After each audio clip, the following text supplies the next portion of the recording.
everybody, welcome to the Wednesday vlog. I've got a fun topic in store for us today, since again we're not going over wind reports, but we have time to dive a little deeper into a fun subject. And today's subject is something some of you may know very well, and that is our stingrays in Belmont Shore.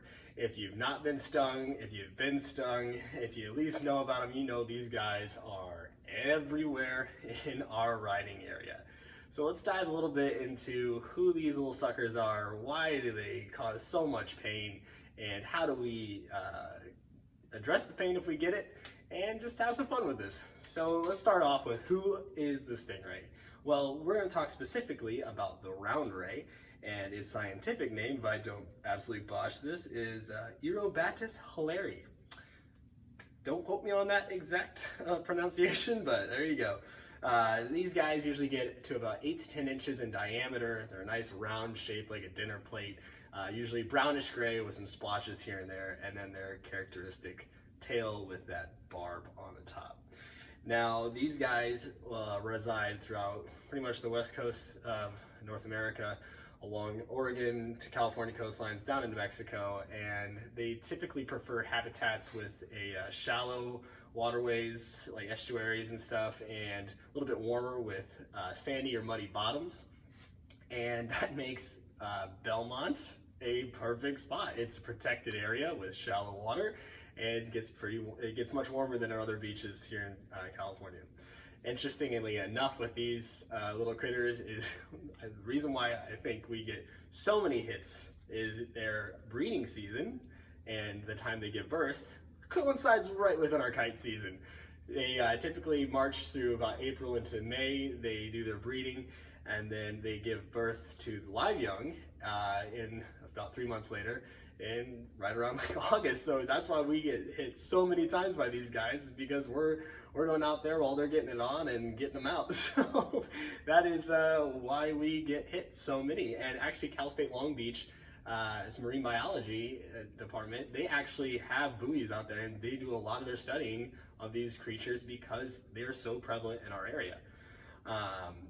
Now, with these little guys, let's go ahead and dive deeper into what causes the pain of the sting and how they actually sting us. So we all know that they have a barb on their tail. Well, this barb is located about halfway down the tail, and it's covered in this sheath of skin. Now, within that sheath is the actual venom glands that are going to coat the outside of the barb. The venom is not inside the barb, but it's actually coating the outside, which makes them so efficient in getting you with their venom, because when they feel threatened or you may step on them, that sheath opens up and the barb comes out. Now, the barb can hit you any way. It can either brush against you and cut you with the serrated end, it can poke you at the end, but basically it's covered completely in that venom, so no matter how it gets you, it's going to get some venom inside you. That's why you may see hits where it's a bit more intense with the barb going inside, or just a little nick on the end. It's all it takes. Now, when that venom gets introduced into your bloodstream, that's when the pain starts to kick in that we're all too familiar with, and that pain can kick in within a matter of seconds or a few minutes.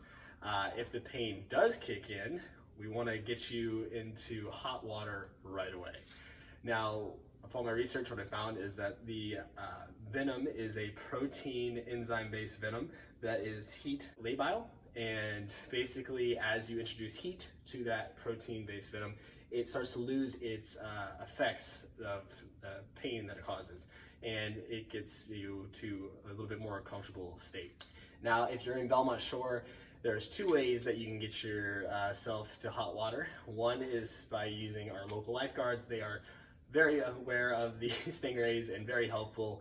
If you do get stung, just flag down a lifeguard or fellow kiter or somebody on the beach near you. You can get to a lifeguard stand, let them know that you've been hit, and they can go out and pick you up in the truck and get you to one of the stations.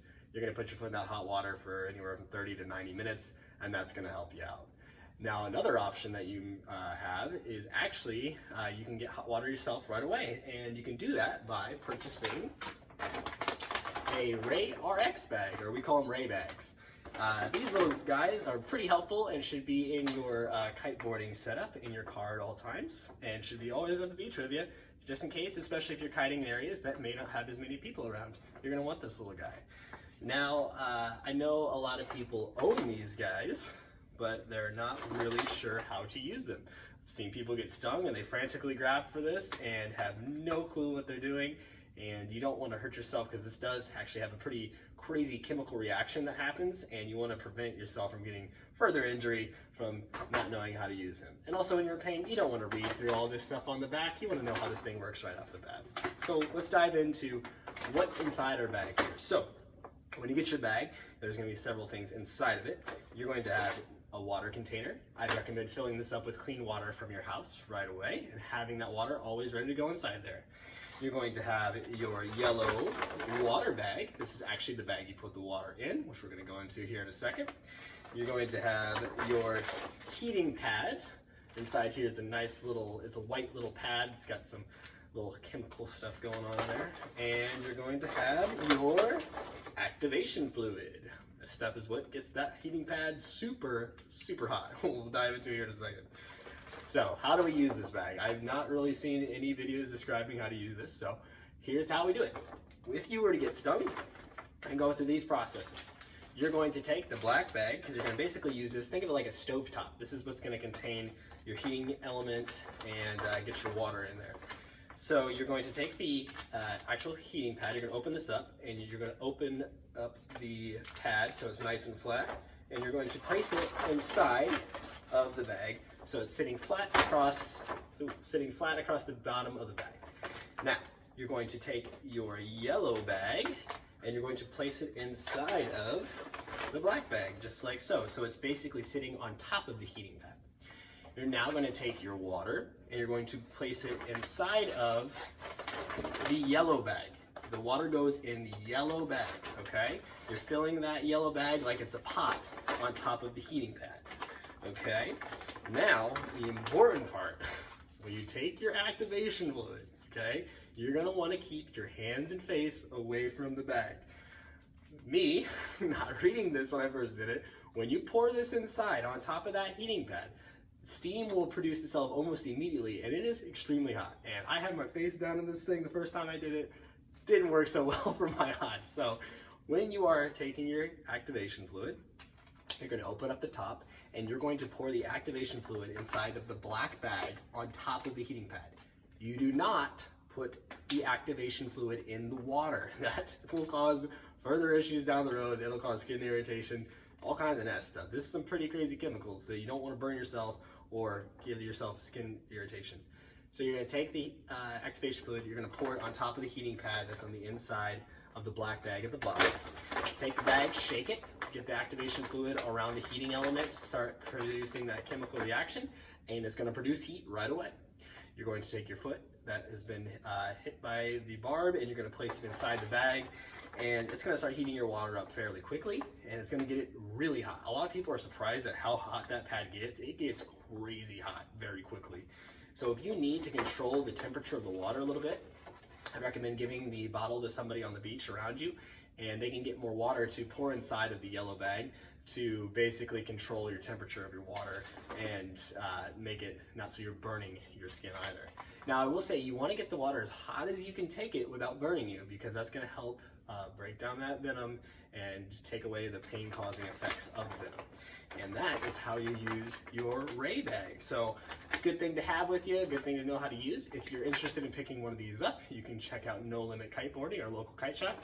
They sell these guys. If you get stung and you don't have a bag, and you're not around any lifeguards, or you're close to the off-the-hook kiteboarding tent, we have plenty of these things. Come over, hang out for a little bit. We'll help you out in the meantime, so don't feel like you don't have any resources while you're out there in Belmont. We're always happy to help. And let's dive in real quick how to avoid that sting.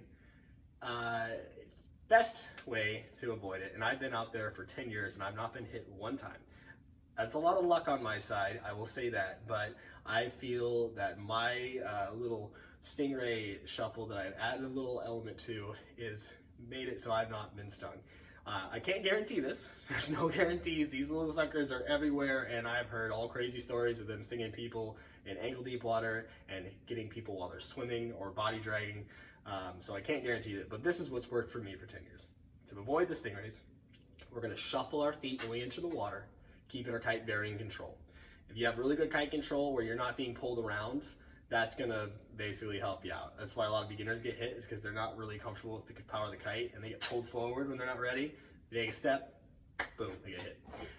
So you're gonna basically shuffle your feet in control. And then what I do is I stomp my feet after I've shuffled the path. So once I know I'm in a spot where I know there's nothing around me, bump, bump, and then I start shuffling out again. I also body drag as early as I can, and I ride all the way into the shoreline. That prevents any issues, or body drag all the way into the shoreline. And that should help us out. So I hope you appreciated this video today. It was a lot of fun researching this and just kind of diving into more on these little guys. And I was actually pretty surprised at how they sting us, and it makes a lot of sense. I always thought the venom was inside the barb and they kind of got you like, I guess, like a snake tooth. But no, that's why it doesn't take much to have them hit you. It's just that whole thing is coated in that stuff, and it just takes the littlest little hit to cause that really, really painful sting. Hopefully this information is fun and useful for you, for our first timers in Belmont. For those of you who've been stung, maybe this adds a little bit of depth into what these little guys are doing and how they might have stung you, and just a little bit of fun education. I plan on doing some more fun, like kiteboarding related things that more related to the environment that you're kiting in, and give you a bit more know-how. So hope you like this video. If you did, please go ahead and give us a like, and I will see you on Friday. Hey everybody, Chip Ripperson here. If you like that video, be sure to subscribe to our channel. That way you'll be notified every time we post new videos like this one. And if you want to see more videos that are already on the channel, be sure to click right here for more of our pro rider interviews, gear reviews, and more vlog posts. Happy kiting, everybody! Ew!